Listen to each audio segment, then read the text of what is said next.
नमस्कार प्रिय प्रतियोगी मित्रों, मैं सत्यन सर एक बार पुनः आप सभी का आरबी क्लासेस के यूट्यूब चैनल पर हार्दिक स्वागत करता हूं। आइए, जैसा कि हम लोगों ने पिछली क्लास में पढ़ा था व्यंजन के बारे में, प्रयत्न के आधार पर वर्ण के बारे में, तो आज उसी के आगे से शुरू किया जाए। तो उसमें आज आपको पढ़ना है, आज हम लोग पढ़ेंगे वर्णों के उच्चारण स्थान। आपके हिंदी वर्णमाला में जितने भी वर्ण हैं उनके उच्चारण स्थान क्या हैं, कहाँ से उनका उच्चारण होता है। कंठ से होता है, तालु से होता है, मूर्धा से होता है, दंत से होता है या ओष्ठ से होता है। होता कहाँ से है, किन वर्ण का उच्चारण कहाँ से होता है। आइए आज उसी टॉपिक पर चर्चा करते हैं। इससे पहले कि सभी लोग लाइव आ जाएं, तब हम इसको शुरू करते हैं। सभी लोग लाइव आ जाइए एक बार और वीडियो को शेयर कर दीजिए, सभी के पास लिंक को शेयर कर दीजिए। जैसा कि लिंक आपके सभी ग्रुप में शेयर कर दिया गया है, आप लोग वहाँ से जितने भी लोग हों जो उस ग्रुप में ना हों उनके पास तक आप सभी शेयर कर दीजिए। इसके बाद हम लोग चलते हैं टॉपिक पे। पढ़ना है और एक बार आप लाइक भी कर दो। चलिए पढ़ना क्या है कि वर्णों के उच्चारण स्थान।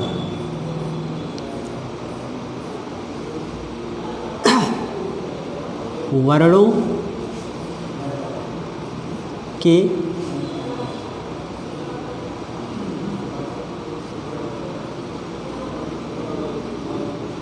उच्चारण स्थान।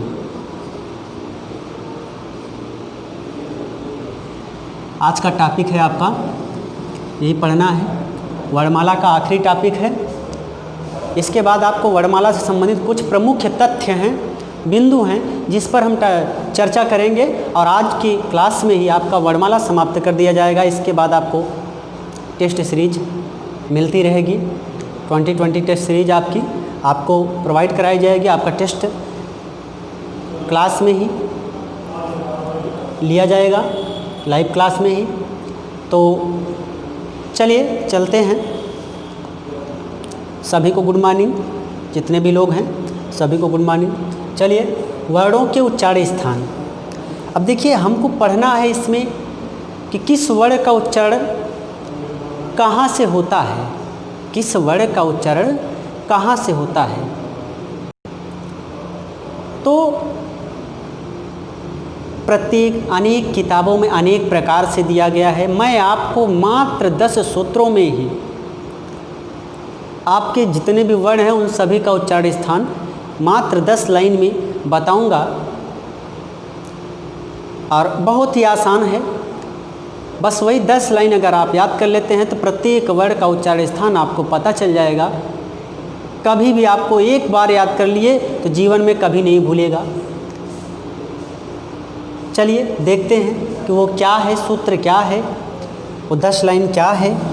आइए उस पर हम लोग चर्चा करते हैं।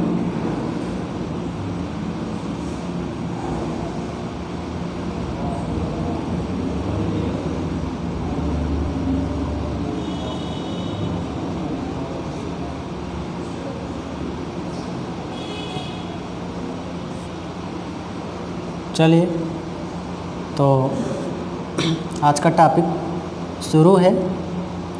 आप लोग ज़्यादा से ज़्यादा वीडियो को शेयर कर दीजिए। इसमें आपका 10 सूत्र है, मैंने बताया कि 10 सूत्र है। आइए देखते हैं। पहला है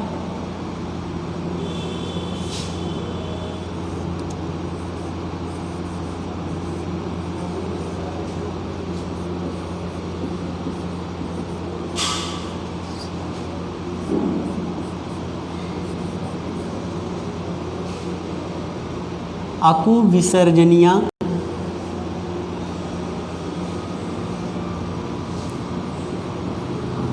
नाम कंठः। या कंठ कह सकते हो। अगर आप हिंदी में पढ़ रहे हो तो कंठ बोलो, कंठा भी बोल सकते हो, जैसा भी आपको सुविधाजनक लगे, जैसे आप याद कर सकते हो आप वैसा पढ़ लो।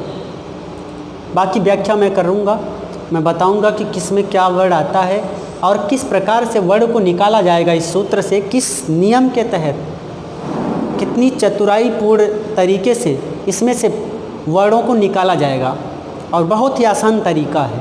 चलिए, तो पहला सूत्र है अकु विसर्जनीया नाम कंठा। अब इसमें क्या क्या वर्ड है उसको हम लोग देखेंगे। देखो, कोई भी सूत्र हो, कोई भी सूत्र हो, अब उसमें से अगर आपको वर्ड निकालना है, अगर कहीं पर सूत्र में समान स्वर का, समान स्वर कहने से तात्पर्य है कि दो होंगे, आ ई ऊ, तो समान स्वर हैं, केवल ह्रस्व और दीर्घ का अंतर है दोनों में, बाकी हैं समान। तो जहाँ पर एक मिलेगा उसका दूसरा रूप भी वहीं पर आएगा। तो आइए देखते हैं, यहाँ पर देखो आपको क्या मिला है, वहाँ पर आपको क्या मिला है। यहाँ पर आपको मिला है छोटा आ, ठीक, ये आपका पहला सूत्र है। यहाँ पर आपको मिला है छोटा आ, तो इसका मतलब है कि इसका दूसरा रूप भी आएगा, यहाँ पर बड़ा आ भी आएगा, ठीक। तो जहाँ पर भी सूत्र में एक मिलेगा उसका दूसरा साथी भी वहीं पर उसी के साथ ही आएगा। तो यहाँ पर हम क्या लिख दें,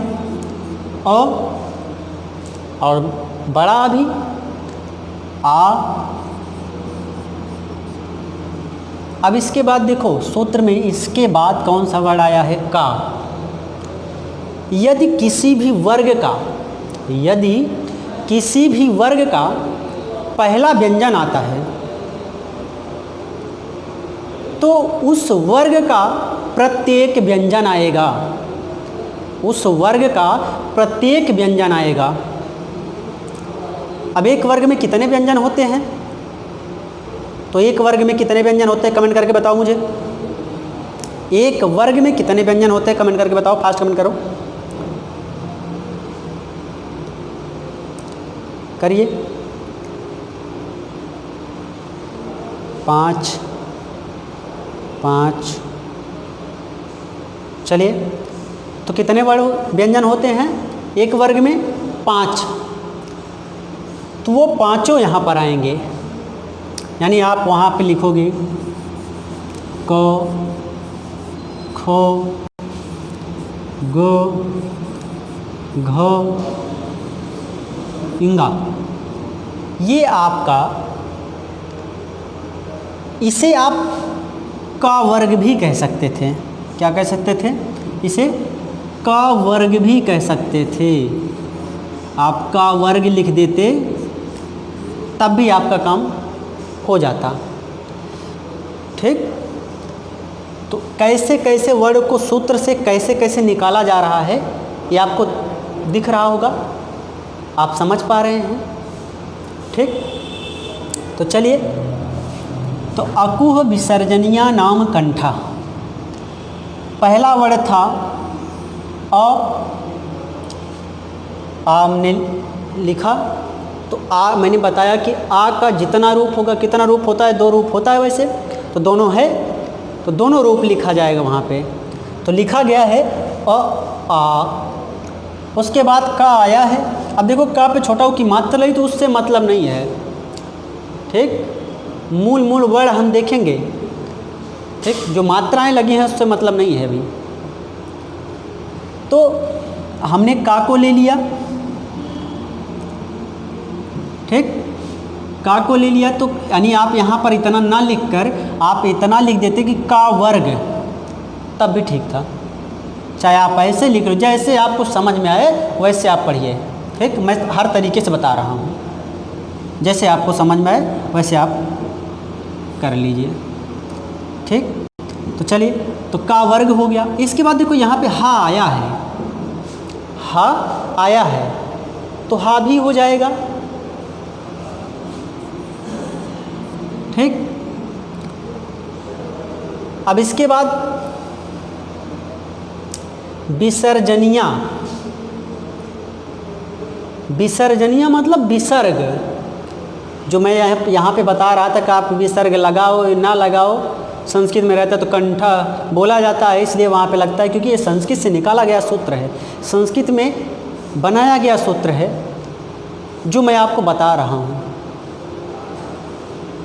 तो यहाँ पे ना भी लगाओ तब भी ठीक है, अगर लगा दिए तो यहाँ छोड़ दीजिए, यहाँ से उठा लीजिए विसर्ग को, या फिर यहीं के मान लीजिए विसर्जनिया का मतलब है विसर्ग से, तो आप यहाँ विसर्ग भी ले लो। ठीक। इसके बाद है आपका, तो यहाँ तक वो हो गया नाम, यानी इस नाम के, नाम का मतलब है ना और माँ नहीं आएगा, नाम का मतलब है कि इस नाम से, आ नाम का नाम का वर्ग नाम का, हा नाम का, जितना भी, और विसर्जनिया नाम का यानी विसर्ग नाम का जितना भी वर्ड है, उन सभी का उच्चारण स्थान क्या होगा? उन सभी का उच्चारण स्थान होगा कंठ। उन सभी का उच्चारण स्थान होगा कंठ। एकदम सटीक, एकदम प्रामाणिक, पूरी प्रामाणिकता के साथ मैं आपको ये सब बता रहा हूँ। कहीं भी एक भी पॉइंट त्रुटि नहीं रहेगी अगर आप इस तरीके से याद कर लेते हैं। केवल आपको इतना याद रखना है, इसको नहीं, ये तो आप निकालेंगे, केवल तरीका सीखिए कि इसको हम कैसे निकालते हैं। इसको आप, इसको भी याद करिए, फिर इसको भी याद करिए, तो मतलब क्या निकला, फिर यही याद कर लो। ठीक। तो हम इसको याद करेंगे क्योंकि ये एक वाक्य टाइप का बन गया, और वाक्य को याद करना आसान होता है वर्ड और शब्द की अपेक्षा। वर्ड और शब्द की अपेक्षा वाक्य को याद करना आसान होता है, इसलिए हम एक वाक्य में आपको बता रहे हैं। चलिए, तो यहाँ तक मुझे उम्मीद है कि आपको समझ में आया होगा कैसे निकाला गया, क्या क्या निकाला गया। अगर कहीं एक रूप का स्वर है तो एक रूप के जितने भी स्वर हैं उसका दूसरा रूप जो है वो भी वहाँ पर लिखा जाएगा। यहाँ तक आपको समझ में आया होगा। चलिए अगले सूत्र पर चलते हैं। दूसरा सूत्र है आपका, दूसरा सूत्र है इचु यशानाम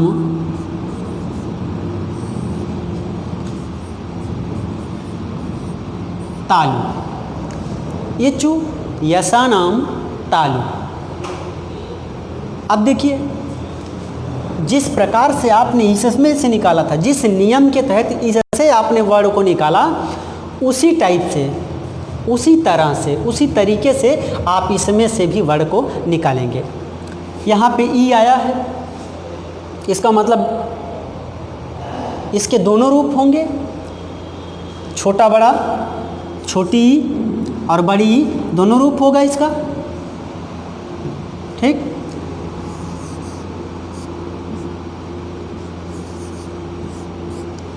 हो गया।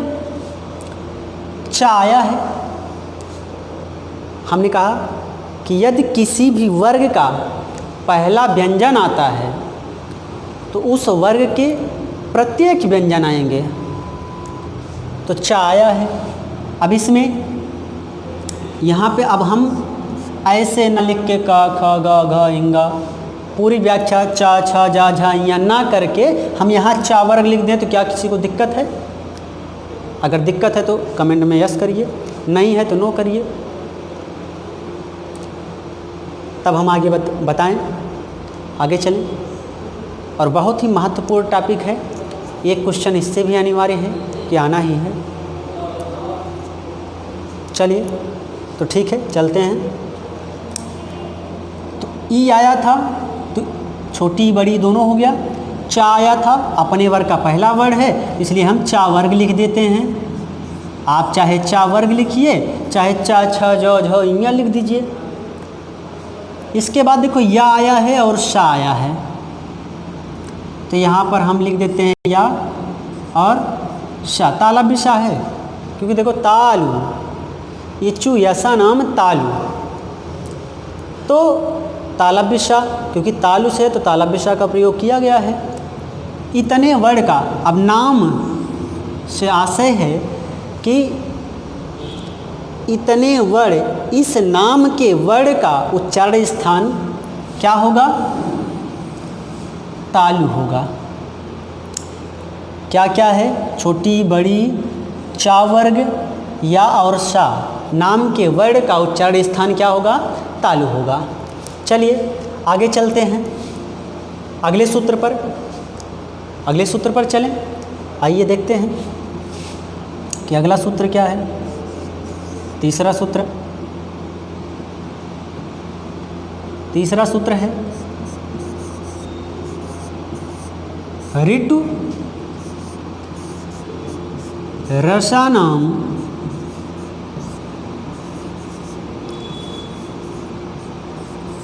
मूर्धा। ऋतु रसानाम मूर्धा,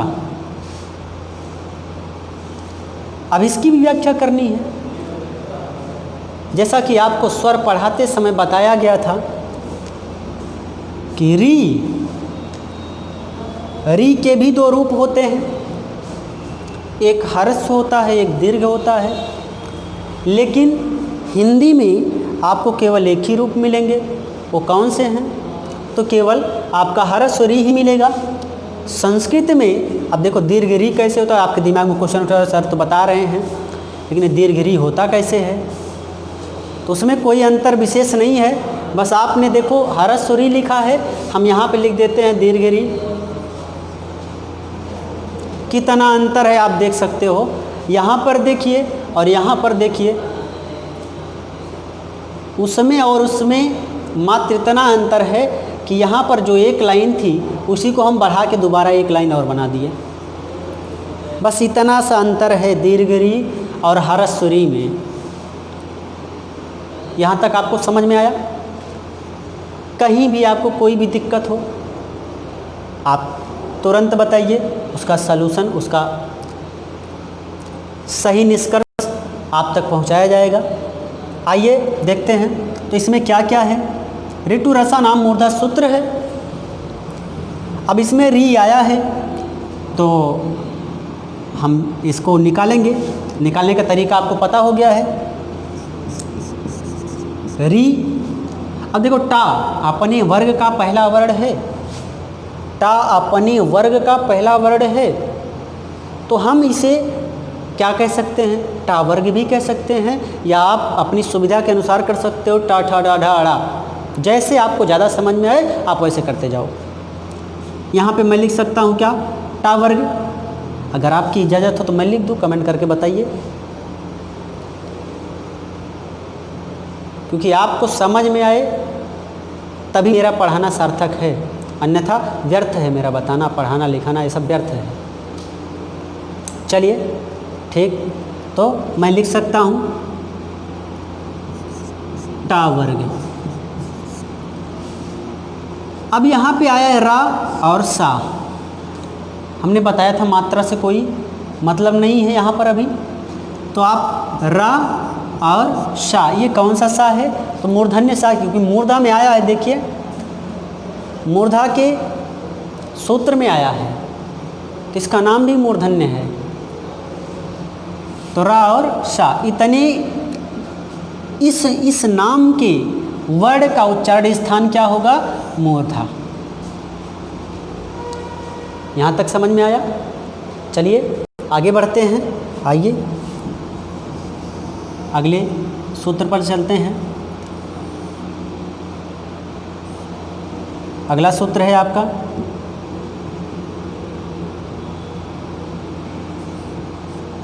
चौथा सूत्र है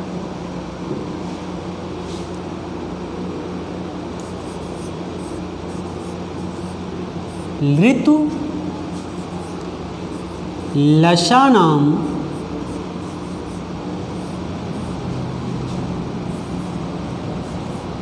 दंत।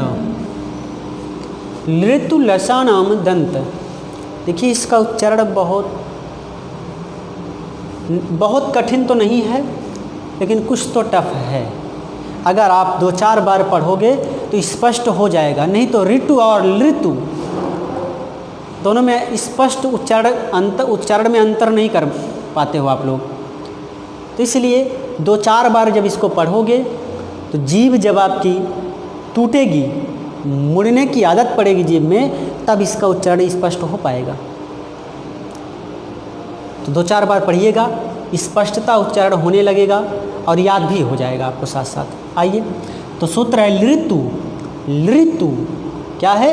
ऋतु लसानाम दंत। तो आप ली, ये ली है और ये री था, और ता वर्ग अगला है इसमें, ये आपका क्या है? री है और अगला वर्ड है ता। ता अपने वर्ग का पहला वर्ड है, तो इसको भी हम क्या लिख सकते हैं? ता वर्ग। अब देखो ला और सा भी आया है, ये री है और ये ला है। ला और सा, ये दंत सा है क्योंकि दंत पंक्ति में आया है, दंत के सूत्र में आया है, इसलिए हम यहाँ पर क्या करेंगे? इसका नाम क्या होगा? दंतसा। अब इतने वर्ण, इस नाम के वर्ण का उच्चारण स्थान क्या होगा? दंत होगा। इन सभी वर्णों का उच्चारण स्थान क्या होगा? दंत होगा। पूछ लेगा ली का उच्चारण स्थान क्या है? तो दंत है। ता का उच्चारण स्थान क्या है? तो दंत है। ता वर्ग का उच्चारण स्थान क्या है? तो दंत है। ला का उच्चारण स्थान क्या है? तो दंत है। ला को हम और क्या कहते हैं? तो पार्श्विक व्यंजन भी कहते हैं। सा को और क्या कहते हैं? तो वर्तस्य व्यंजन भी कहते हैं। अभी आगे मैं बताऊंगा क्यों कहते हैं, ठीक? क्योंकि इसके उच्चारण में मूर्धा और दंत के मध्य का स्पर्श होता है, ठीक? इसलिए इसे हम दंत वर्ण कहते हैं, इसे हम वर्तस्य वर्ण कहते हैं, इसे हम पार्श्विक क्यों कहते हैं? क्योंकि जब इसका उच्चारण करते हैं तो जिह्वा सामने वाले भाग को पूरा क्या कहते हैं उसको, कि मतलब ऐसे सामने वाले भाग को घेर लेती है, जिससे दोनों पार्श्व से, दोनों बगल से वायु निकलती है, उसे हम पार्श्विक कहते हैं, ठीक? तो चलिए अभी फिर मैं बताऊंगा, घबराने की बात नहीं है। एक एक पॉइंट, एक एक बिंदु पर स्पष्टता व्याख्या की जाएगी, चर्चा की जाएगी। जब तक आप संतुष्ट नहीं हो जाते तब तक मैं आपको बताऊंगा, ठीक? मैं अपना काम करूंगा, आप अपना काम करते रहिए। आप ज़्यादा से ज़्यादा कम से कम एक वीडियो को 2 बार देखिए बस, और ज़्यादा से ज़्यादा 3 बार। मतलब 3 बार का मतलब है लगातार, मैं नहीं कह रहा हूँ, लगातार आप 2 बार देख लीजिए, कंठस्थ हो जाएगा। कभी 10-5 दिन में अगर आपको समय मिल जाए तो पुनः 1-8 बार देख लीजिए, आपको जीवन में कभी भूलेगा नहीं, कभी नहीं भूलेगा। आप कहीं भी किसी भी एग्ज़ाम में जाइए, आपको मेरी बातें याद आएंगी। उस एग्ज़ाम में जब आपको क्वेश्चन सामने मिलेगा तो आपको यही याद आएगा कि मैंने सर के पढ़ाए हुए सभी टॉपिक को पढ़ा था, और एक एक बिंदु पर स्पष्टता मुझे एकदम क्लियर व्याख्या मिली थी।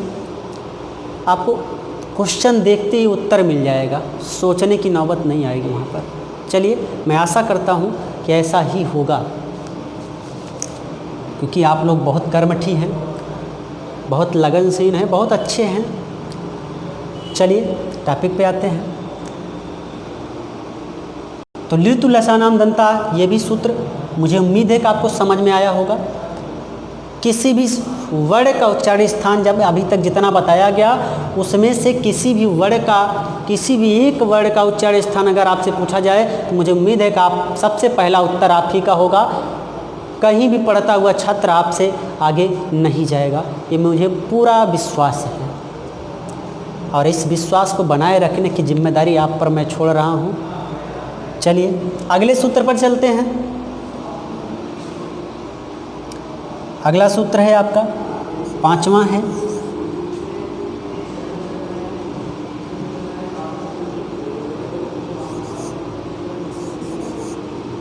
उप ओष्ठव। देखो इसको मैं अपनी सुविधा के अनुसार, आपकी सुविधा के लिए ऐसा बनाया है। ठीक, संस्कृत में इसे कुछ और भी नाम से सूत्र को निर्धारित किया गया है। ठीक, तो ताकि आपको आसानी से याद हो जाए। उपोष्ठव, उपोष्ठव, उपोष्ठव 2 बार करिए, 3 बार करिए, चौथी बार अपने आप आपको याद हो जाएगा। उपदमनिया नाम ओष्ठव, उसको हम और क्यों बड़ा करूं, जब मेरा काम आपका काम बहुत आसानी से हो जाए तो कठिन मैं क्यों करूं। चलिए देखता हूं इसमें क्या क्या आता है। तो उपोष्ठव, अब क्या क्या आएगा आपको पता हो गया होगा कि इसमें क्या क्या आएगा, क्योंकि इतने सूत्र में मैंने बता दिया निकाला कैसे जाएगा वर्ड को, तो आप खुद कर सकते हो। कमेंट में देख लूँ, वैसे आप लोगों का कमेंट भी आ जाता है, पहले ही आ जाता है, क्योंकि आपने इतना बेहतर तरीके से पढ़ा है कि दोबारा पढ़ने की नौबत ही नहीं आएगी। लेकिन हाँ, ये आप लोगों की महानता है कि आप लोग लगे हो, कि आप लोग इतने ईमानदार हो, इतने कर्मठी हो। इससे मुझे भी आत्मबल मिलता है, मुझे भी साहस मिलता है कि मेरे बच्चे, मेरे पढ़ाए हुए लोग इतनी ईमानदारी से लगे हुए हैं। और मुझे पूरा विश्वास है कि आपको, आप सभी को एक ना एक दिन सफलता अवश्य मिलेगी। कोई रोक नहीं सकता आपको, कोई भी नहीं रोक सकता, आपके सामने कोई टिक नहीं सकता, क्योंकि आप में लगनशीलता है, ईमानदारी है, कर्मठता है, और ये सब जिसके अंदर है उसे उसका रास्ता कोई रोक नहीं सकता, सामने कोई टिक नहीं सकता। चलिए, तो उपोष्ठव, अब इसमें क्या क्या आएगा आपका, उ आया है, तो इसके 2 रूप हैं, उ के 2 रूप हैं। अब कौन कौन से हैं इस पे चर्चा करते हैं।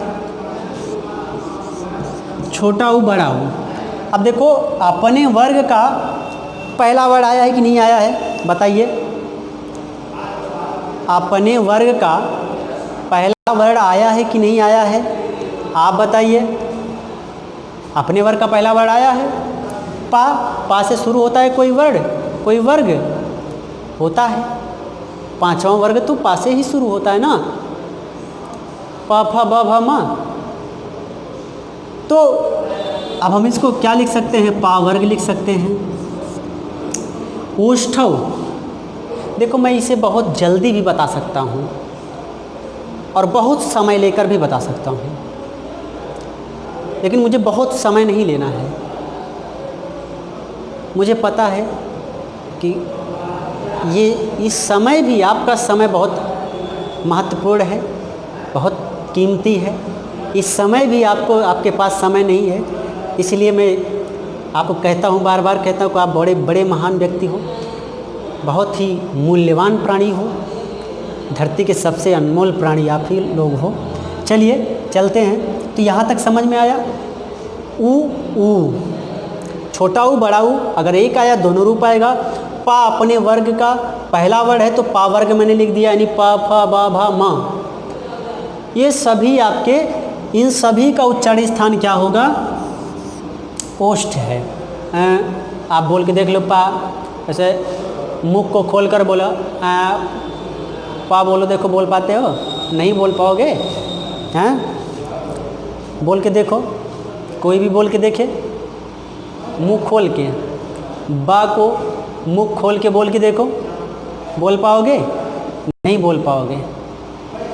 माँ, माँ को बिना ओष्ठ सटाए, बिना ओष्ठ को पास किए आप बोल सकते हो, क्या बोल सकते हो, बिना ओष्ठ सटाए बोल सकते हो, नहीं बोल सकते हो। इसलिए इसे हम ओष्ठ वर्ण कहते हैं। इसीलिए कहा जाता है कि इसका उच्चारण ओष्ठ से होता है। चलिए आगे देखते हैं, अगले सूत्र पर चलते हैं। अगला सूत्र है आपका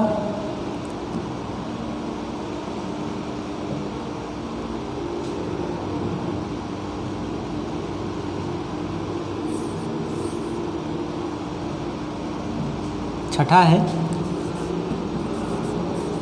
पंचमाक्षर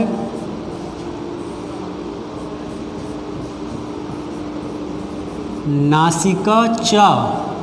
क्या है? च का मतलब है, संस्कृत में च का अर्थ होता है और। अब और से आशय है कि पंचमाक्षर वर्ण, आपको स्पर्श व्यंजन पढ़ाते समय बताया गया था, वर्गीय व्यंजन पढ़ाते समय बताया गया था कि पंचमाक्षर वर्ण क्या होते हैं, नासिक के वर्ण क्या होते हैं। उसी को नासिक के वर्ण भी बोलते हैं, पंचमाक्षर को ही। ठीक, तो पंचमाक्षर वर्ण का उच्चारण स्थान क्या है? नासिका है। नासिका च, नासिका और कोई, और क्या? दिमाग में प्रश्न उठा होगा कि और क्या है, हैं? अब आप सोचो, आपके दिमाग में क्या है, क्या चल रहा है, क्या सोच पा रहे हो भैया? कि नासिका च, नासिका और क्या है?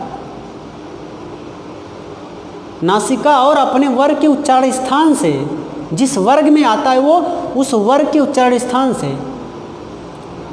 यानी पंचमाक्षर में नासिका जोड़ दो और जिस जिस वर्ग में आया है भी बता दिया गया, वो सभी पांचों सूत्र बता दिया गया ऊपर, उन सभी वर्ग के उच्चारण स्थान से। तो और का मतलब यही है कि और अपने वर्ग के उच्चारण स्थान से। तो आइए देखते हैं पंचमाक्षर वर्ण कौन कौन से हैं। आपका इंगा है,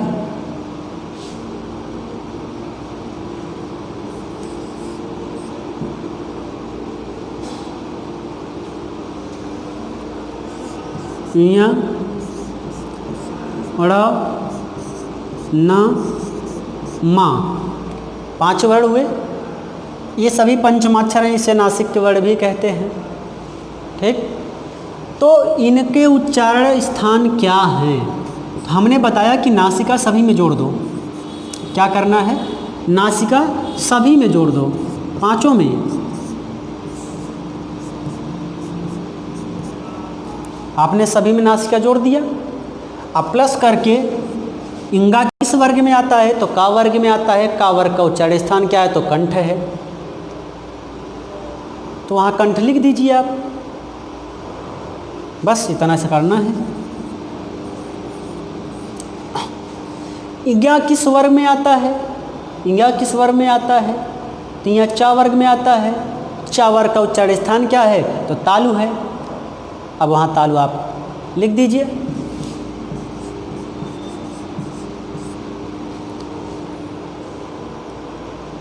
अड़ा सब में नासिका तो जुड़ गया है ना, जोड़ दिया गया पहले से। अड़ा किस वर्ग में आता है? टा वर्ग में। टा वर्ग का उच्चारण स्थान क्या है? मूर्धा है। तो मूर्धा आप यहाँ लिख दीजिए।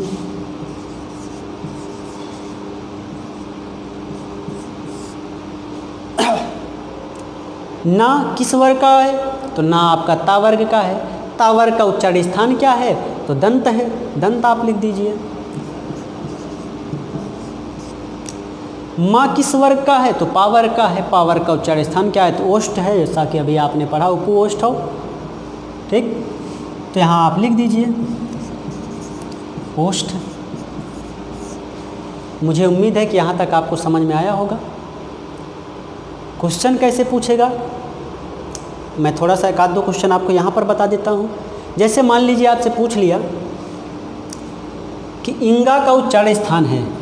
क्वेश्चन पूछ लिया इंगा का उच्चारण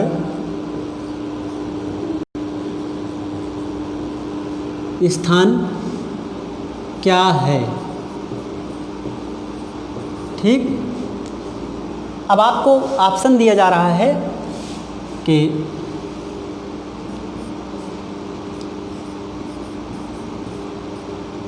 नासिका, पहला ऑप्शन है। दूसरा ऑप्शन है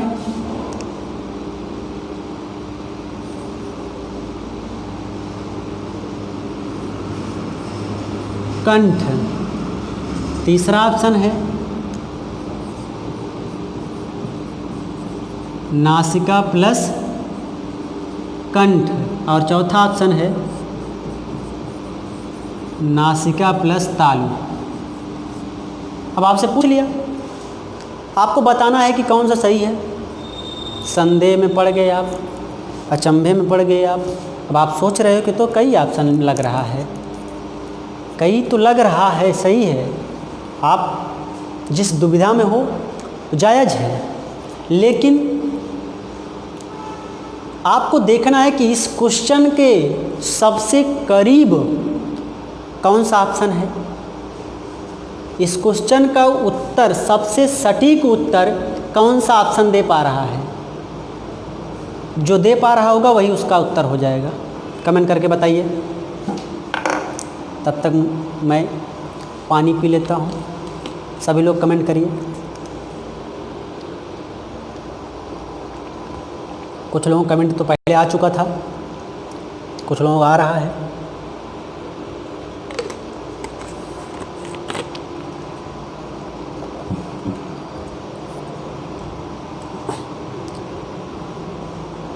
चलिए सही है।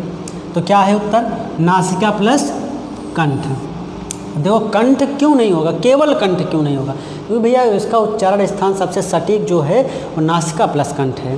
क्योंकि इंगा बोलते हो तो नासिका, नाक पर जोर पड़ता है, बल पड़ता है इस पर। इसकी सहायता से हम इसका उच्चारण कर पाते हैं, और कंठ से दोनों मिलते हैं तब जाके इसका स्पष्ट उच्चारण होता है। इसलिए इसका सटीक उत्तर हो जाएगा नासिका प्लस कंठ। हाँ, अगर ये ऑप्शन में ना होता तब आप क्या करते? ये ऑप्शन में ना होता तो देखो अभी नासिका और कंठ दोनों ऑप्शन में दिया गया है, तब दोनों ना दिया जाता, तब एक ही दिया जाता, या तो नासिका दिया जाता या फिर कंठ दिया जाता। क्योंकि एग्जामिनर तो इतने मूर्ख होते नहीं हैं जितना हम लोग समझते हैं। इन कभी कभी मूर्ख निकल भी जाते हैं, जैसा कि वर्तमान परिस्थितियों को देखते हुए कहा जा सकता है कि महामूर्ख होते हैं ना। कि जिस क्वेश्चन का उत्तर गलत होता है उसको स्वीकार नहीं करते हैं, अपनी तरफ से अपनी इज्जत बचाने के लिए किसी और क्वेश्चन को बता देते, चलो इस पर कम नंबर दे दिया जाएगा। बहरहाल इस बात को हम यहीं पे समाप्त करते हैं। वो अपना काम करते रहें, हम अपना काम करते रहें, मुझे जो करना है वो करते रहें।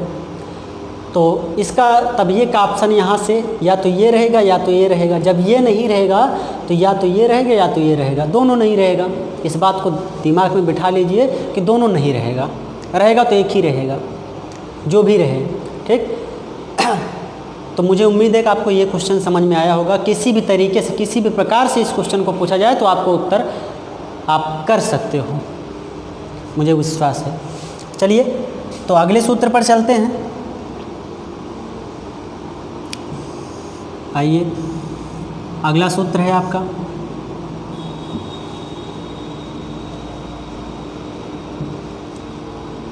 सातवां सूत्र है ए दैतो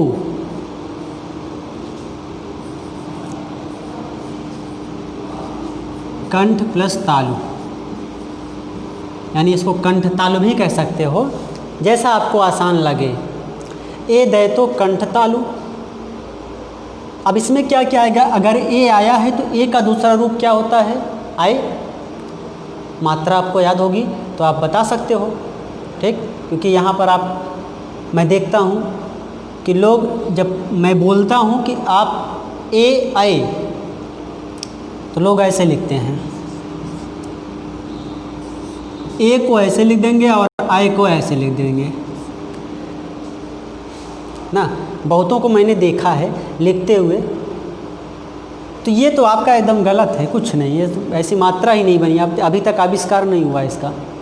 इसकी खोज नहीं हुई है, इस प्रकार की मात्रा की खोज नहीं हुई है।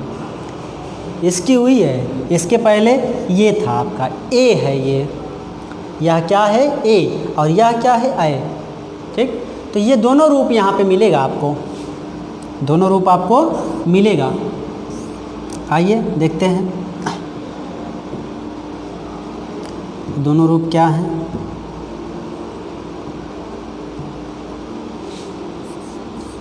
ए और आई, इसका उच्चारण, ए का उच्चारण किससे होता है? कंठ प्लस तालु से। ए का उच्चारण किससे होता है? कंठ प्लस तालु से। आय का उच्चारण किससे होता है? कंठ प्लस तालु से। इन दोनों वर्णों का उच्चारण कंठ प्लस तालु से। अगला सूत्र है आपका 8वां है ओ दौतो कंठ प्लस ओष्ठ, यानी अब इसमें क्या आएगा? ओ आया है तो इसका दूसरा रूप क्या होगा? ओ और आओ, ओ और आओ। अब ओ का भी उच्चारण कंठ प्लस तालु से और आओ का भी उच्चारण कंठ प्लस तालु से होता है। यहाँ तक समझ में आया? एक बार आप कमेंट करके बता दीजिए मुझे कि यहाँ तक समझ में आया तो मैं आगे चलूँ। चलिए ठीक, चलते हूँ, आगे चलता हूँ। अगला सूत्र है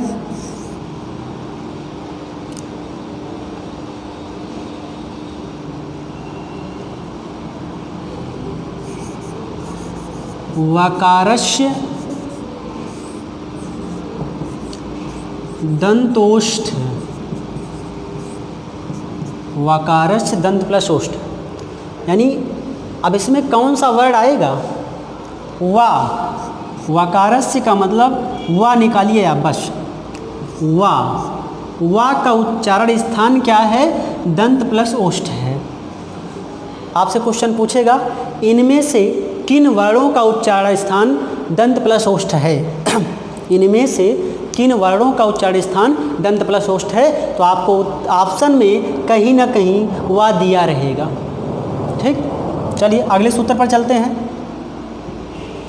अगला सूत्र है आपका लास्ट है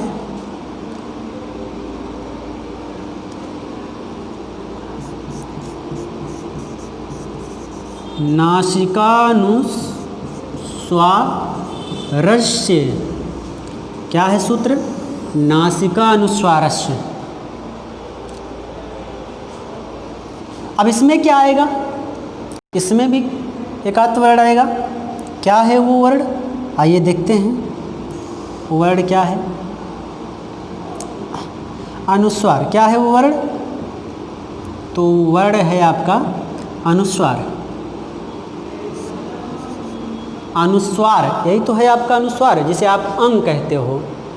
अंग आह दो अयोग वाह वर्ड हैं, इन दोनों को हम क्या कहते हैं? अयोग वाह। लेकिन उसमें अंग आपका नासिका से उच्चारण होता है अंग का, और आह का जैसा कि आपको पहले ही सूत्र में बता दिया गया था कि कंठ से होता है। अह बोलो, देखो क्लियर हो जाएगा। तो ये रहे आपके 10 सूत्र। इसके बाद कुछ महत्वपूर्ण बिंदु पर हम चर्चा करके आज की क्लास को समाप्त करते हैं।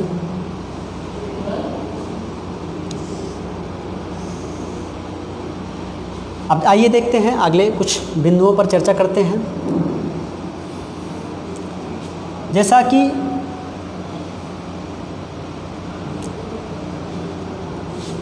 बिंदुवार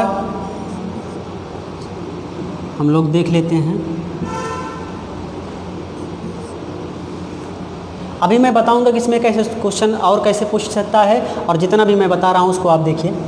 कि जैसे आपके कुछ वर्ड हैं स्पर्श व्यंजन में च, छ, ज, झ, और आपको कहीं कहीं ईगा भी मिलता है। आप वर्तमान समय में मिलने लगा है ईगा, यानी आपका चा वर्ग जो है उसे हम और क्या कहते हैं, लेकिन मूलतः जो है आपके यही हैं चारों। हाँ मिलता है कि ये भी है। अगर ऑप्शन में कहीं कुछ नहीं मिला इन चारों में से तो यही आपका उत्तर वही होगा। तो इन चारों को हम और क्या कहते हैं, स्पर्श व्यंजन वर्गीय व्यंजन के अलावा और क्या कहते हैं, तो ये आपके स्पर्श संघर्षी व्यंजन हैं। क्या हैं? स्पर्श संघर्षी। देखो संघर्षी अलग बात है, स्पर्श संघर्षी अलग बात है। च छ जो झ इंग, ठीक, यानी ये स्पर्श करता है। स्पर्श कहाँ? तालु में स्पर्श करता है और संघर्ष भी करता है, इसलिए हम इसे स्पर्श संघर्षी वर्ण कहते हैं। अगला बिंदु है इसमें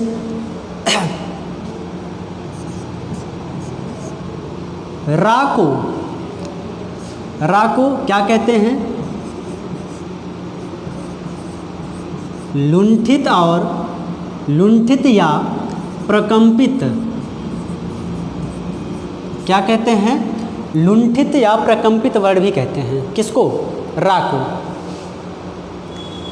कई बार पूछे गए क्वेश्चन, ये सारे के सारे क्वेश्चन हैं, आप समझ लीजिए। जितना बिंदु मैं आप बता रहा हूँ वो सारे के सारे आपके क्वेश्चन हैं। आपसे ना पूछकर मैं स्वयं बता रहा हूँ, आपसे मैं कभी और पूछ लूँगा। यदि जीवन रहा तो बहुत मौके मिलेंगे हमें आपसे रूबरू होने के, तो मैं कभी भी पूछ सकता हूँ। आप तैयार रखिए, मैटर को कलेक्ट करिए, दिमाग में रखिए, और फिर जब भी मैं पूछूं खटाखट आप उत्तर दीजिए। आइए अगले बिंदु पर चलते हैं। अगला बिंदु है आपका कि ला को और क्या कहते हैं? तो ला आपका तो वैसे तो अंतस्थ व्यंजन है, अंतस्थ व्यंजन है, और डॉक्टर वासुदेव नंदन के अनुसार ये आपका अर्धस्वर भी है, लेकिन और क्या कहते हैं इसे? तो पार्श्विक व्यंजन भी कहते हैं। क्या कहते हैं?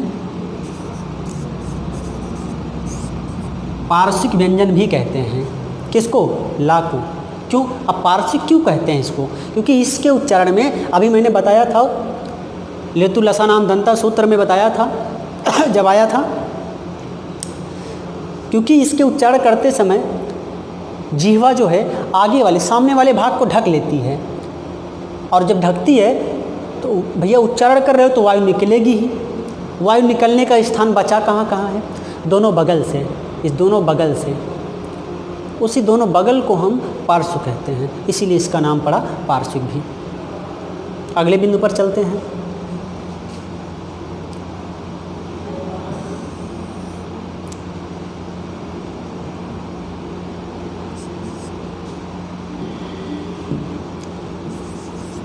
हा को क्या क्या कहते हैं?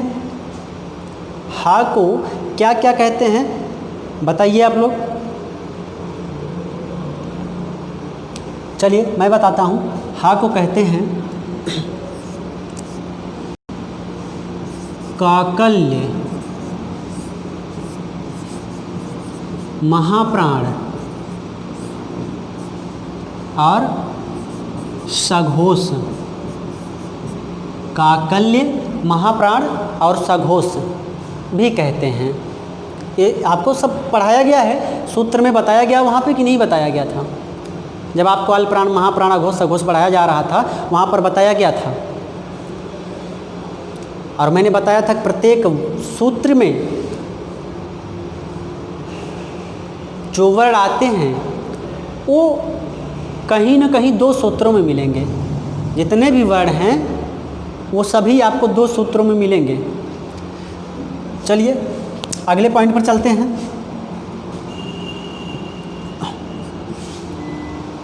अगला बिंदु है क, ख, ग, ज और फ। इनको हम और क्या कहते हैं? इन्हें हम आगत व्यंजन भी कहते हैं। क्या कहते हैं? आगत व्यंजन भी कहते हैं। क्यों कहते हैं? क्योंकि ये किसी और भाषा से आया हुआ है।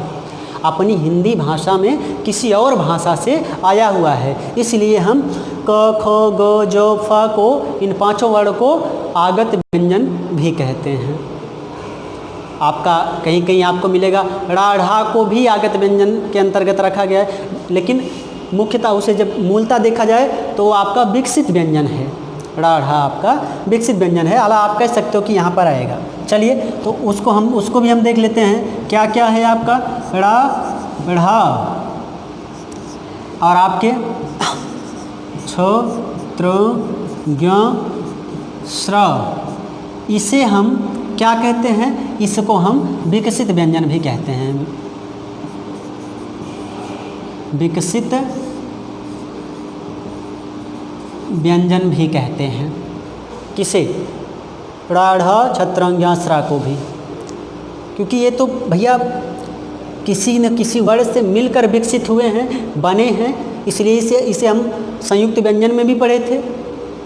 संयुक्त व्यंजन क्यों कहते हैं? क्योंकि ये दो व्यंजनों से मिलकर बना है। आपसे पूछ लेगा कि छा किन किन वर्णों से मिलकर बना है, तो हलंत का धन मूर्धन्य सा से मिलकर बना है। आपको कंठस्थ होगा, मुझे उम्मीद है कि आपको पता होगा। चलिए अगले बिंदु पर चलते हैं।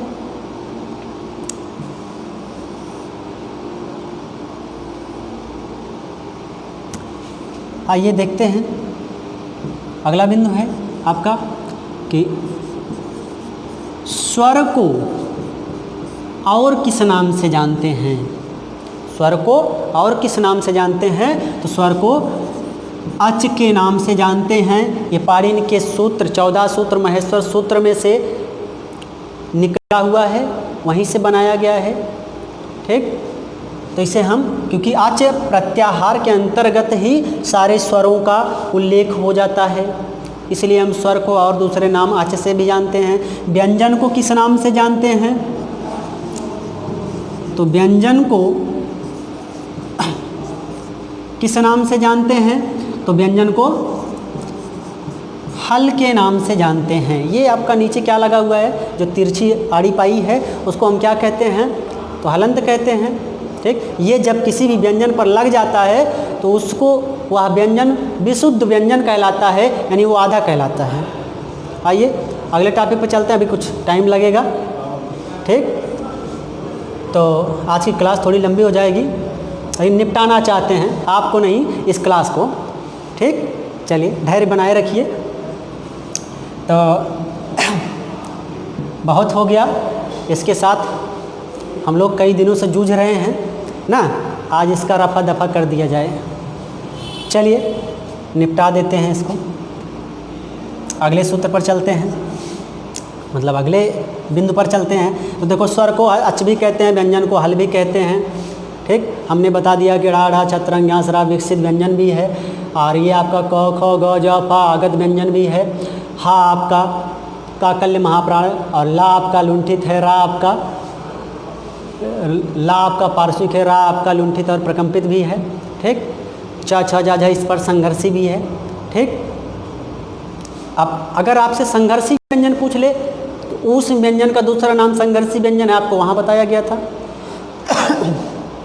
उस व्यंजन का दूसरा नाम संघर्षी व्यंजन है। अब इसके बाद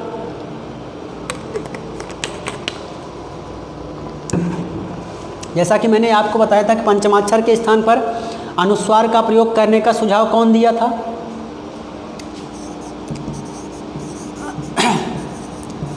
पंचमाक्षर के स्थान पर अनुस्वार का प्रयोग, अंक बिंदु का प्रयोग करने का सुझाव किसने दिया था? तो डॉक्टर, यही वाले डॉक्टर, आगत स्वर देखो लगा है, पीएचडी धारक प्रोफेसर डॉक्टर श्याम सुंदर दास। किसने दिया था? श्याम सुंदर दास जी ने दिया था। क्या दिया था? पंचमाक्षर के स्थान, कैसे आप समझोगे? पंचमाक्षर वड़ेंगा यहाँ अड़ा नामा आपका जो है उसके स्थान पर अनुस्वार का प्रयोग करने का सुझाव दिया तो था, लेकिन कैसे आप समझ पाओगे? देखिए, जैसे आपने लिखा दंत, अब वो हलंत सहित रहेगा इंगा यहाँ अड़ा नामा विशुद्ध व्यंजन के रूप में। और उसके स्थान पर आप अनुस्वार का प्रयोग कर सकते हो, यानी दंत को आप ऐसे लिख सकते हो। आपने लिखा कंठ,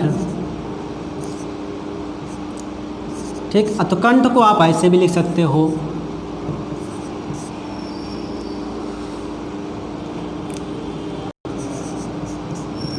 आपने लिखा शांत, ठीक, अब यहाँ पर उन्होंने कहा शांत को आप ऐसे भी लिख सकते हो, यानी ये तो मूल था, अब ऐसे लिख सकते हो।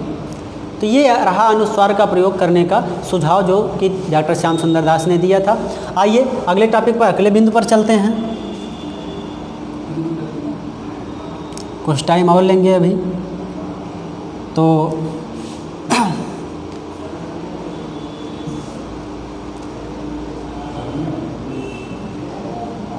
चलिए। तो जैसा कि शब्द के भेद पूछा जाता है दूसरे परिप्रेक्ष्य में, वैसे तो शब्द के अलग 4 भेद हैं, अर्थ के आधार पर, उत्पत्ति के आधार पर, उद्भव या विकास के आधार पर। देखो, उत्पत्ति, उद्गम, उद्भव या व्युत्पत्ति के आधार पर ये एक ही नाम है, वो अलग बात है, वहाँ पर बताएंगे, ठीक।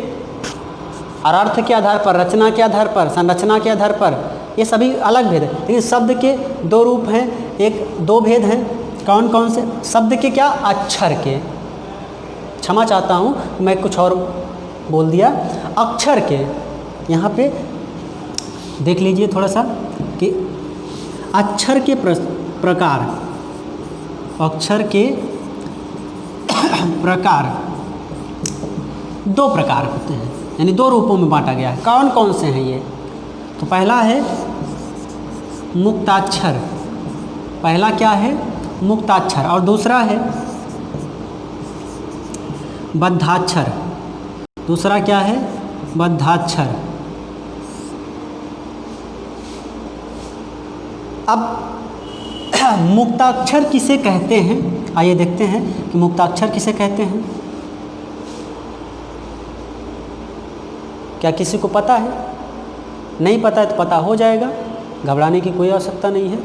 बिना टेंशन के, बिना दबाव के, बिना प्रेशर के, बिना तनाव के आप स्वतंत्र होकर पढ़िए कि मुक्ताक्षर, एक कह रहा है मुक्ताक्षर, मुक्त मतलब स्वतंत्र। तो जो स्वतंत्र हो, स्वतंत्र कौन सा होगा? जिसमें स्वर होगा, स्वर ही स्वतंत्र होता है।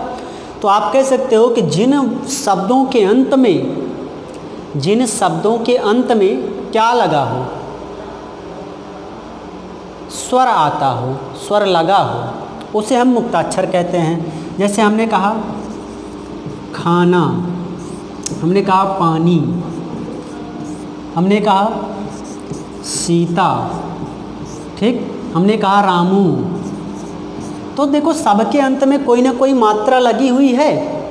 यहाँ पे आ की मात्रा, बड़ी की मात्रा, यहाँ पे बड़ा ऊ की मात्रा, मतलब कोई भी मात्रा लगी है, कोई स्वर आया है अंत में। यदि आया है तो मुक्ताक्षर है, और नहीं आया तो बद्धाक्षर है। नहीं आया तो बद्धाक्षर का मतलब कि जहाँ पे हलंत लगा हो।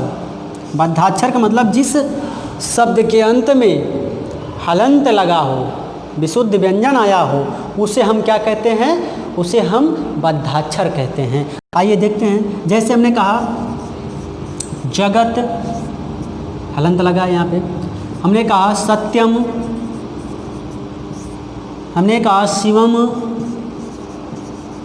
हमने कहा सुंदरम। तो सब में हलंत लगा हुआ है, सब में हलंत लगा हुआ है, इसलिए इसे हम बद्धाक्षर कहेंगे और इसे हम मुक्ताक्षर कहेंगे। यहाँ तक समझ में आया? तो अगले बिंदु पर बढ़ते हैं। आइए देखते हैं।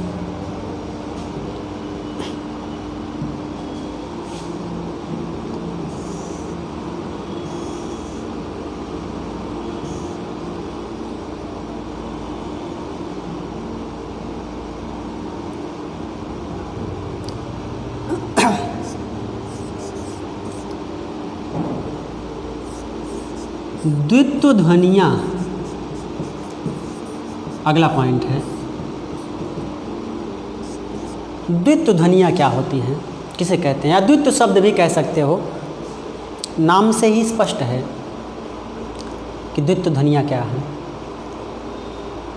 ये सभी वर्णमाला से संबंधित बिंदु हैं और मैं चाहता हूँ कि आपको एक एक बिंदु पर अब पूरा प्रकाश डाल दिया जाए ताकि आपको कभी दिक्कत न हो। तो द्वित्व ध्वनियाँ क्या हैं, किसे कहते हैं, क्या किसी को स्पष्ट है? तो आइए देखते हैं। ऐसे शब्द जिसमें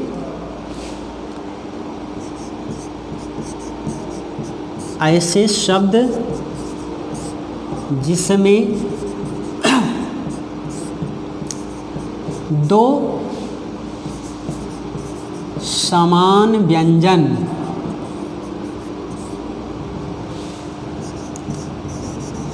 एक आधा अथवा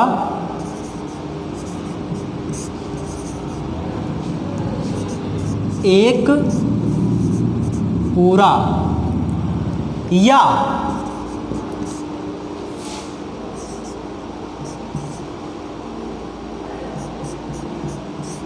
दोनों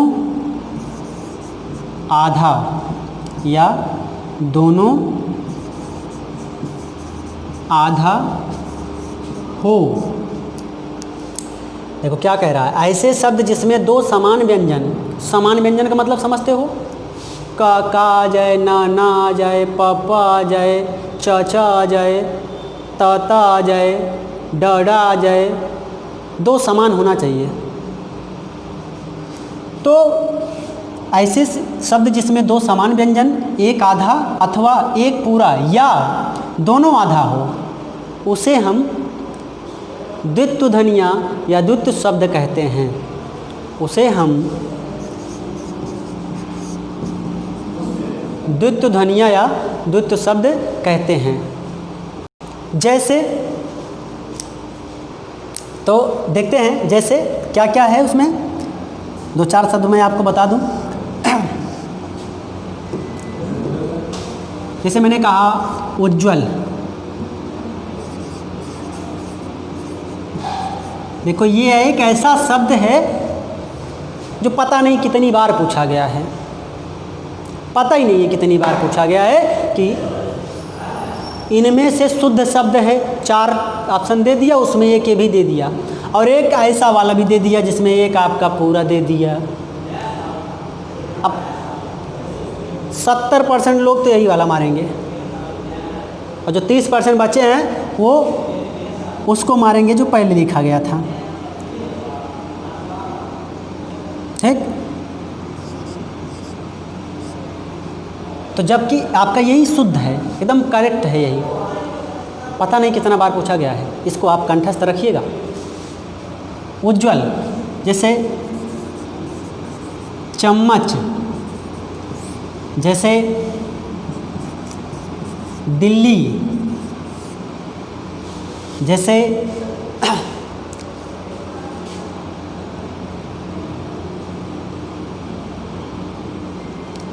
गन्ना, ऐसे इस प्रकार से तमाम शब्द। देखो यहाँ पे दोनों आधा आया है और परिभाषा में मैंने बताया ऐसे शब्द जिसमें दो समान व्यंजन एक आधा एक पूरा या दोनों आधा हो। और यहाँ पे मैं बता रहा हूँ, देखो तो दोनों आधा मिला है या एक आधा एक पूरा मिला है, एक आधा एक पूरा मिला है, एक आधा एक पूरा मिला है, उसे हम द्वित्व ध्वनियाँ कहते हैं। मुझे उम्मीद है कि आपको समझ में आया होगा, बेहतर तरीके से समझ में आया होगा। अगले बिंदु पर एक पॉइंट और इसमें बचा है, उसको भी बता दूं।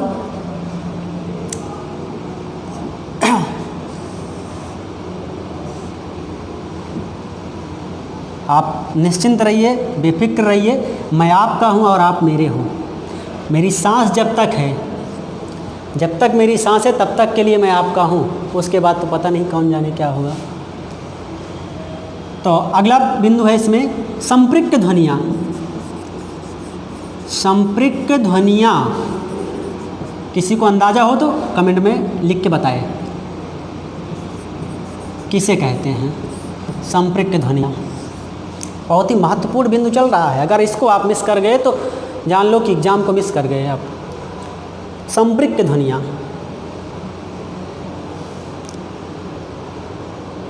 आइए मैं बताता हूँ संपृक्त ध्वनियाँ क्या है। ऐसे शब्द, मैं परिभाषा लिखूँगा नहीं, मैं बोल देता हूँ क्योंकि उसी टाइप का है कि अब मैं यही समझा रहा हूँ। ऐसे शब्द जिसमें एक आधा व्यंजन किसी भिन्न पूरे व्यंजन से, ऐसे शब्द जिसमें एक आधा व्यंजन किसी भिन्न पूरे व्यंजन से मिलता है उसे हम संपृक्त ध्वनियाँ कहते हैं। जैसे मैं एग्जाम्पल दे के तब समझा रहा हूँ। जैसे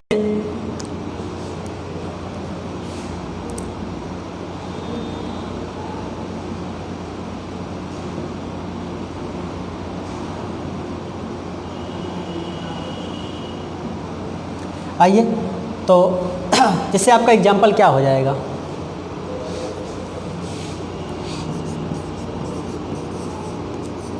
संबल हुआ,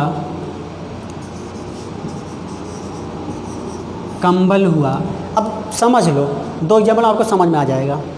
संबल कैसे जानोगे कि हमने बताया परिभाषा कि ऐसे शब्द जिसमें एक आधा व्यंजन, एक आधा व्यंजन वो क्या है, माँ है, दिख रहा है। एक आधा व्यंजन किसी भिन्न पूरे व्यंजन से, भिन्न पूरे व्यंजन से, समान पूरे व्यंजन से नहीं, समान तो उसमें था, भिन्न पूरे व्यंजन से मिलता है, उसे हम संपृक्त ध्वनियाँ कहते हैं। एक आधा व्यंजन किसी भिन्न पूरे व्यंजन से, किसी अलग पूरे व्यंजन से मिलता है, उसे हम संपृक्त ध्वनियाँ कहते हैं। मुझे उम्मीद है कि आपको समझ में आ गया होगा, बेहतर तरीके से समझ में आया होगा। आप एक बार याद करके बता दीजिए, फिर इसके बाद मैं आपको थोड़ा सा क्वेश्चन सॉल्व करवा दूँ, किस प्रकार से इसमें क्वेश्चन बनेगा। बस 2 मिनट और टाइम लूँगा, इसके बाद आपसे इजाज़त लूँगा। चलिए ठीक, चलिए तो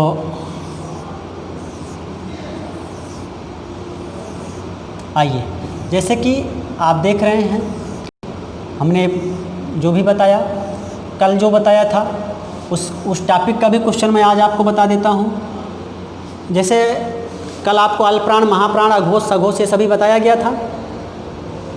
अब मैं क्वेश्चन के लिए आपसे यहाँ पर पेज पर डिस्कस कर रहा हूँ। आइए, क्वेश्चन है, क्वेश्चन कह रहा है कि निम्न में से, उत्तर आपको कमेंट करना है, निम्न में से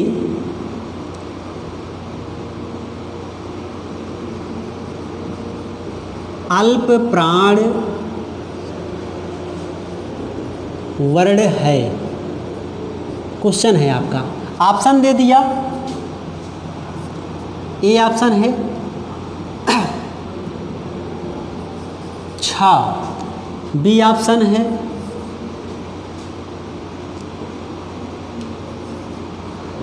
ढा, सी ऑप्शन है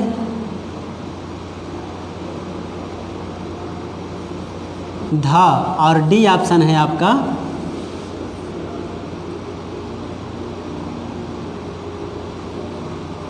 विसर्ग।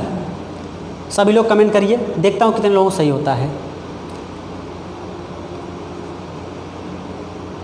क्वेश्चन है, निम्न में से अल्प प्राण वर्ण है, छा है, ढा है, धा है और विसर्ग है। सभी लोग बहुत तेज कमेंट करिए क्योंकि टाइम बहुत ही ज़्यादा हो रहा है। ठीक, क्या है तो विसर्ग है, हैं, विसर्ग है। निम्न में से अल्प प्राण वर्ण है, विसर्ग है। ठीक, 11 स्वर वहाँ पे बताया गया था। अगर नहीं है, वो भी नहीं है, तो ये भी स्वर के दायरे में आता है, स्वर के रूप में है। तो आपका उत्तर, क्योंकि यह देखो धा, धा आपका चौथा वर्ण है, तो चौथा आता नहीं अल्प प्राण में। ढा आपका, ये भी आपका तो थो ट ठो ड ढ चौथा वर्ण है, ये भी नहीं आएगा। छा आपका दूसरा वर्ण है, नहीं आएगा। तो आपका बचा क्या है, लास्ट ऑप्शन वही बचा है। अगला क्वेश्चन है, आपसे पूछ लेगा कि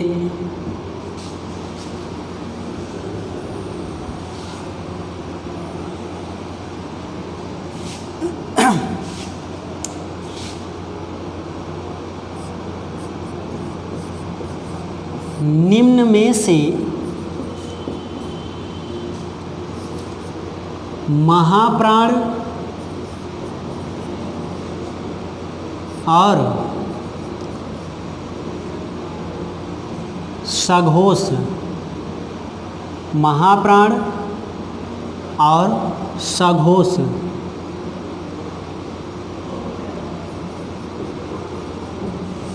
वर्ण है। क्वेश्चन है निम्न में से महाप्राण और सघोष वर्ण है, और ऑप्शन दे रहा है कि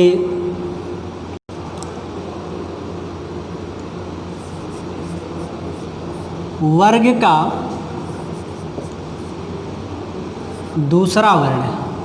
ऑप्शन दे रहा है वर्ग का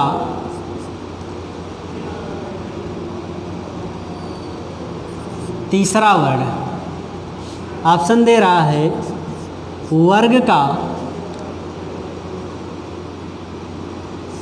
पहला दूसरा वर्ण। ऑप्शन दे रहा है वर्ग का दूसरा चौथा वर्ण। अब बताइए निम्न में से महाप्राण और सघोष वर्ण हैं, क्या ऑप्शन दिया गया है? महाप्राण और सघोष वर्ण हैं। तो देखो ऑप्शन में थोड़ा सा बदल देता हूँ, दूसरा और चौथा ये ऑप्शन दिया गया है, तीसरा और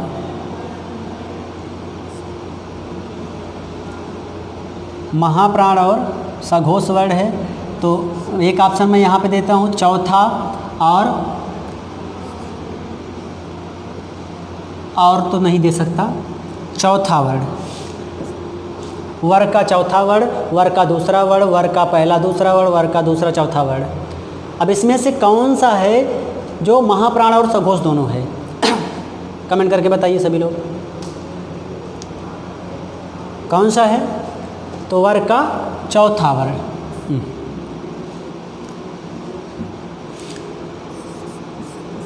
वर्ग का चौथा वर्ण, ये आपका उत्तर हो जाएगा। क्योंकि देखो 2, 4 और उस व्यंजन महाप्राण का सूत्र है, और 3, 4, 5, तो दोनों में कॉमन क्या है? जो कॉमन होगा वही उसका उत्तर होगा। तो आपका उत्तर हो गया। आइए अभी ये तो रहा आपके कल के टॉपिक पे कैसा क्वेश्चन पूछेगा। अब आप आ जाइए आज के टॉपिक पे। आपसे पूछ लिया निम्न में से किसका उच्चारण स्थान, किन वर्ण का उच्चारण स्थान मूर्धा है? ऑप्शन दे रहा है, क्वेश्चन आपको समझ में आया होगा। निम्नलिखित में से किस वर्ण का उच्चारण स्थान मूर्धा है? और ऑप्शन दे रहा है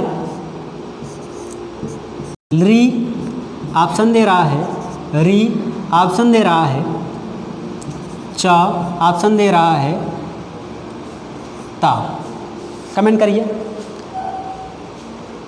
कमेंट करिए। तो क्या होगा आपका उत्तर? क्या होगा? सभी लोग क्या कमेंट किए हो? ठीक, उत्तर आपका हो जाएगा री, क्योंकि मूर्धा पूछा गया है। तो री तो आपका दंत है, चा आपका तालु है, ता आपका दंत है, तो बचा क्या? री, री आपका मूर्धा है।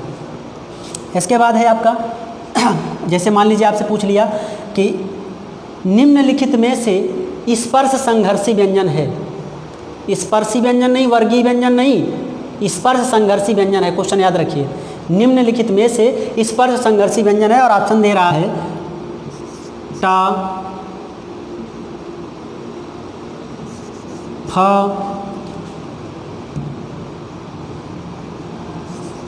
क और ज।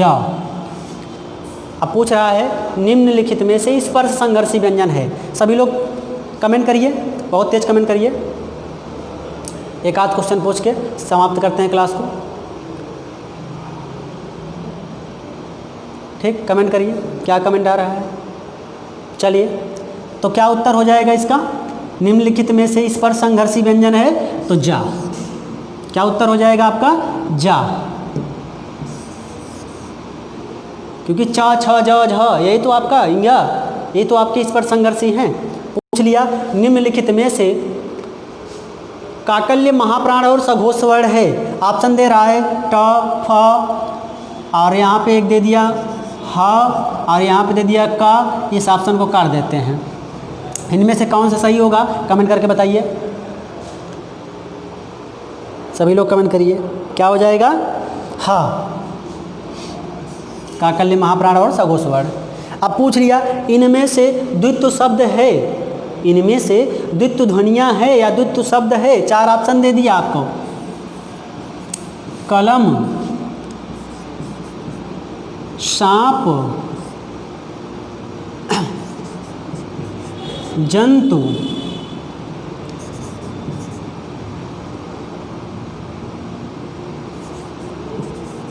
चम्मच। कमेंट करके बताइए कौन सा उत्तर सही होगा, सभी लोग कमेंट करिए।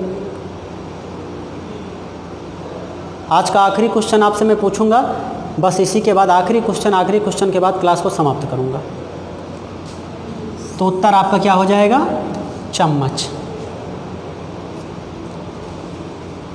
क्या हो जाएगा? चम्मच। चलिए अब एक क्वेश्चन मैं और आपसे पूछ लेता हूं कि निम्नलिखित में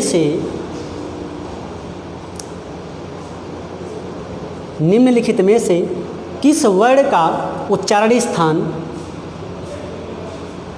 नासिका प्लस मूर्धा है? निम्नलिखित में से किस वर्ण का उच्चारण स्थान नासिका प्लस मूर्धा है? ऑप्शन दिया गया है, नासिका प्लस मूर्धा है, ऑप्शन मैं दे रहा हूँ, देख लीजिए।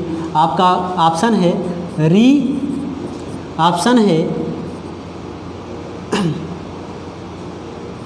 इंग्या, ना ऑप्शन है ड़, ऑप्शन है ना। अब पूछ रहा है किस वर्ण का उच्चारण स्थान नासिका प्लस मूर्धा है? सभी लोग कमेंट करिए। आखिरी क्वेश्चन है, देखते हैं कितने लोगों को सही होता है।